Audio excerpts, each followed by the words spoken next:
നമസ്കാരം. ഞാൻ doctor Sujith S Nair, senior consultant physician, Maulana hospital, Perinthalmanna. നമുക്ക് എല്ലാവർക്കും അറിയാം, ഭയങ്കര ചൂട് കാലമാണ് അല്ലേ? കേരളം ചൂടുകൊണ്ട് എരിപിരി കൊള്ളു തന്നെയാണ്. അപ്പം ഇപ്പോഴത്തെ ഈ ചൂട് കാലത്ത് ശ്രദ്ധിക്കേണ്ടതായിട്ടുള്ള ചില കാര്യങ്ങൾ എന്തൊക്കെയാണെന്ന് വെച്ച് കഴിഞ്ഞാൽ, അത് അമിതമായിട്ടുള്ള സൂര്യപ്രകാശം അല്ലെങ്കിൽ ഭയങ്കര ചൂട് കാരണം തന്നെ പലതരത്തിലുള്ള ആരോഗ്യ പ്രശ്നങ്ങളും ഒരു മനുഷ്യന് ഉണ്ടാവാൻ സാധ്യതയുണ്ട്. പ്രധാനമായിട്ട് ഒന്ന് ഹീറ്റ് എക്സോഷൻ അല്ലെങ്കിൽ ചൂട് കാരണമുള്ള അമിതമായിട്ടുള്ള ക്ഷീണമാണ്.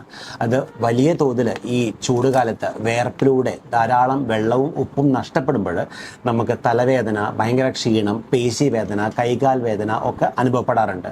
ഇനി അമിതമായിട്ട് ശരീരത്തിൽ ചൂട് കൂടുമ്പോൾ ഹീറ്റ് സ്ട്രോക്ക് എന്ന അവസ്ഥയിൽ വരെ എത്താം. അത് കാരണം തന്നെ നമുക്ക് അമിതമായിട്ടുള്ള പനി, അപസ്മാരം, ബോധക്ഷയം മുതലായവ ഉണ്ടാവാനും സാധ്യതയുണ്ട്.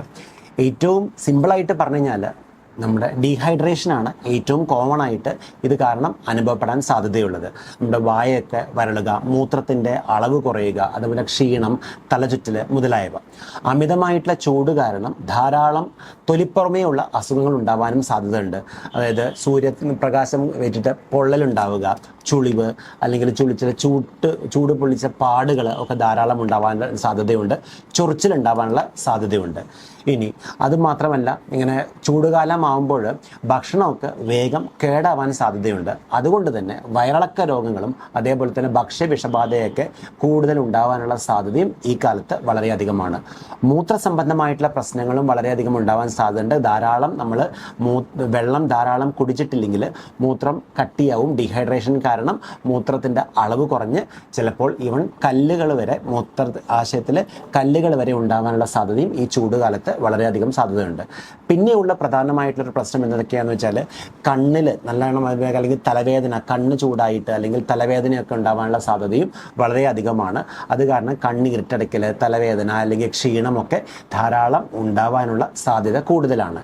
ഇനി ഇവയൊക്കെ പ്രതിരോധിക്കാൻ വേണ്ടിയിട്ട് നമുക്ക് എന്തൊക്കെ ചെയ്യാൻ പറ്റും? ഒന്ന്, മതിയായിട്ട് ധാരാളമായിട്ട് വെള്ളം കുടിക്കുക. ദിവസം മുഴുവൻ ഇടയ്ക്കിടയ്ക്ക് ദാഹം തോന്നിയിട്ടില്ലെങ്കിൽ പോലും ഇടയ്ക്കിടയ്ക്ക് വെള്ളം കുടിക്കുക എന്നുള്ളതാണ് ഒന്ന് പ്രധാനമായിട്ട് ചെയ്യാനുള്ളത്. പിന്നെ സൂര്യപ്രകാശം ഒഴിവാക്കുക. പ്രത്യേകിച്ചും രാവിലെ ഒരു 11 മണി മുതൽ 3 മണി വരെയുള്ള സമയത്ത് പുറത്തു പോകുന്നത്, ഡയറക്റ്റായിട്ടുള്ള സൂര്യപ്രകാശത്ത് നിൽക്കുന്നത് കഴിയുന്നതും ഈ സമയത്ത് ഒഴിവാക്കുക. തീരെ അത്യാവശ്യമുണ്ടെങ്കിൽ എന്തെങ്കിലും ഒരു തലപ്പാവോ അല്ലെങ്കിൽ കുടയോ എന്തെങ്കിലും ഉപയോഗിക്കേണ്ടതായിട്ടുള്ള കാര്യമുണ്ട്.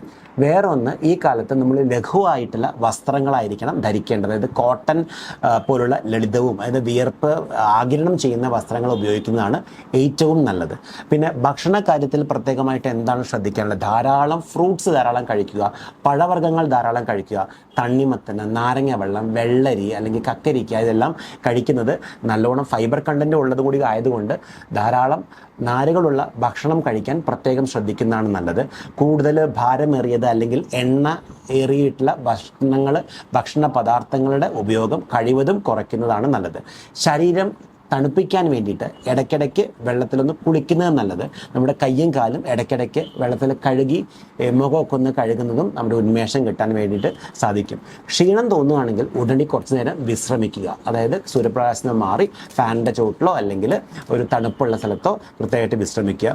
കുട്ടികൾക്കും പ്രത്യേകിച്ചും പ്രായമായവർക്കുമാണ് ഏറ്റവും കൂടുതൽ പ്രശ്നങ്ങൾ ഉണ്ടാവാൻ സാധ്യതയുള്ളത്. അതുകൊണ്ട് തന്നെ ഈ എക്സ്ട്രീംസ് ഓഫ് ഏജിലുള്ള ആൾക്കാർ പ്രത്യേകമായിട്ട് ശ്രദ്ധിക്കേണ്ടതായിട്ട് വരുന്നതായിരിക്കും. പിന്നെ സൂര്യ ആഘാത ലക്ഷണങ്ങൾ എന്തെങ്കിലും വരുന്നുണ്ടോ എന്ന് കൂടി നമ്മൾ ഒബ്സർവ് ചെയ്യണം. അതായത് സാധാരണ ഇല്ലാത്ത തരത്തിൽ തലവേദന അല്ലെങ്കിൽ തലചുറ്റൽ അല്ലെങ്കിൽ ഛർദി അല്ലെങ്കിൽ അമിതമായിട്ടുള്ള ശരീരത്തിൻ്റെ ചൂടൊക്കെ ഉണ്ടെങ്കിൽ സൂര്യാഘാത സാധ്യത വളരെയധികം കൂടുതലാണ്. അതുകൊണ്ട് ഈ വക കാര്യങ്ങൾ പ്രത്യേകം ശ്രദ്ധിക്കുക. ഇതാണ് നമ്മൾ ഈ വേനൽക്കാലത്ത്, ഇത്രയും ഈ ചൂട് കാലത്ത് നമ്മൾ പ്രത്യേകമായിട്ട് ആരോഗ്യ കാര്യത്തിന് വേണ്ടിയിട്ട് നമ്മൾ ശ്രദ്ധിക്കേണ്ടതായിട്ടുള്ള ചില പ്രത്യേക കാര്യങ്ങൾ. നന്ദി, നമസ്കാരം.